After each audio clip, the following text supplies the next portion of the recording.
Acheter à grand prix le corps, temple de l'esprit. Le jugement des saints est la vraie justice. Ne savez-vous pas que votre corps est le temple du Saint-Esprit qui est en vous, que vous avez reçu de Dieu et que vous ne vous appartenez point à vous-même? Car vous avez été rachetés à un grand prix, glorifiez donc Dieu dans votre corps. 1 Corinthiens, chapitre 6, 19-20. Le 6e chapitre de la première lettre aux Corinthiens s'ouvre sur une réprimande. Paul blâme les croyants qui, oubliant leur dignité de fils du royaume, confient leurs différends aux tribunaux du monde. Eux qui sont appelés à juger le monde et même les anges, comment peuvent-ils livrer les affaires de l'Église à la justice des hommes? L'apôtre exhorte plutôt à supporter l'injustice et à accepter la perte plutôt que de commettre soi-même l'injustice et devenir indigne du royaume de Dieu. Il dresse ensuite la liste des comportements qui ferment l'accès à ce royaume. L'impureté, l'idolâtrie, la cupidité, le vol, l'ivrognerie, la tromperie. Mais il leur rappelle aussi leur transformation. Autrefois plongés dans des ténèbres, ils ont été lavés dans le sang de Christ, sanctifiés par l'Esprit, et sont devenus les justes de Dieu. Dès lors, il leur faut veiller à ne pas tomber dans l'injustice en livrant leurs différends au monde. Le corps sanctifié dans un monde de désirs. Nous sommes désormais peuple saint et purifié, mais nous restons des êtres de chair exposés aux séductions du monde. En Christ, nous sommes libres et justifiés, mais tout ce qui est permis n'est pas profitable. Nous devons manger, aimer, bâtir une famille, mais sans jamais vivre selon la chair. Car le corps ressuscité n'aura plus besoin de ces choses. Il vivra uni à Dieu seul. Ainsi, tant que nous demeurons sur cette terre, nous devons apprendre à vivre comme des êtres de résurrection et en consacrant nos corps exclusivement au Seigneur.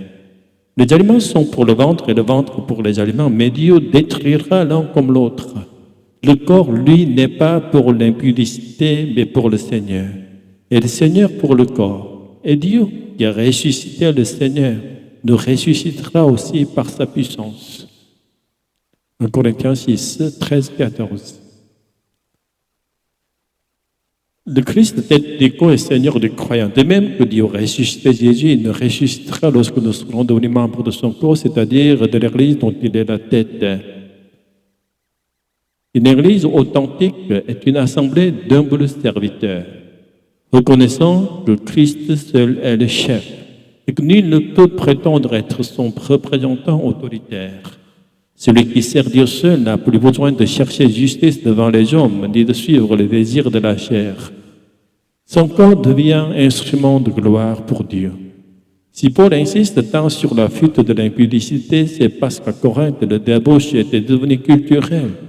Mais le croyant est appelé à une autre union, celle d'une intimité sainte avec le Saint-Esprit, d'une communion réciproque et pure avec le Christ. S'unir dans l'impureté, c'est profaner cette vocation, car la sexualité n'est pas seulement un plaisir, mais l'union de deux êtres dans la chair, reflet de l'union sainte et spirituelle que nous devons rechercher avec le Dieu trinitaire. Achetés pour appartenir à Dieu seul, ceux qui ont reçu le Christ et son Esprit ont déjà entré dans la communion trinitaire. Nous avons été achetés sur le marché de l'esclavage du péché au prix du sang de Jésus. Dès lors, notre maître n'est plus le monde, ni le prince des ténèbres, mais le Dieu trinitaire lui-même. Nous ne pouvons donc plus justifier les plaisirs de la chair selon les coutumes du monde. De même qu'un esclave vit pour son maître, nous vivons pour plaire au Seigneur. Et faire sa joie doit devenir notre but suprême. Mais notre Seigneur, dans sa bonté, ne nous considère pas comme des esclaves. Il nous adopte comme ses enfants et nous fait asseoir avec le Christ sur le trône céleste. Nous sommes donc des enfants nobles de Dieu, non des captifs. Mais pour demeurer fidèles à cette grâce, il faut nous abandonner totalement à l'Esprit Saint, le laisser agir à travers nous et reconnaître que notre sagesse doit céder la place à la sienne. Souffrir avec le Christ et vivre pour sa gloire. Celui qui vit ainsi ne cherche plus sa propre gloire, ni son confort, ni sa réussite. Il vit pour que le salut du Seigneur se répande à travers lui.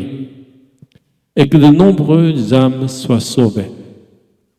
Ce n'est pas en devenant un pasteur charismatique ou un leader honoré que l'on glorifie Dieu, mais en renonçant à ses droits pour laisser l'Esprit Saint régner comme unique autorité dans l'Église. Si vous traversez des blessures du cœur, acceptez-les avec foi. C'est ainsi que le Seigneur vous conduit vers une communion plus profonde avec le Christ. Vous détachant des illusions du monde, au lieu de chercher à la consolation des hommes, saisissez l'occasion de trouver la consolation de Dieu seul. Ne vous apitoyez pas, Dieu est venu à nous en Jésus. Il demeure en nous par le Saint-Esprit et il reviendra pour nous revêtir du corps de résurrection.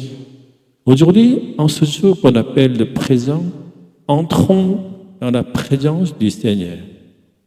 Vivons comme des justes resplendissants et reconnaissons que toute souffrance nous ramène à lui. Rendons grâce pour tout et chantons le nom de Dieu. Alléluia, Amen.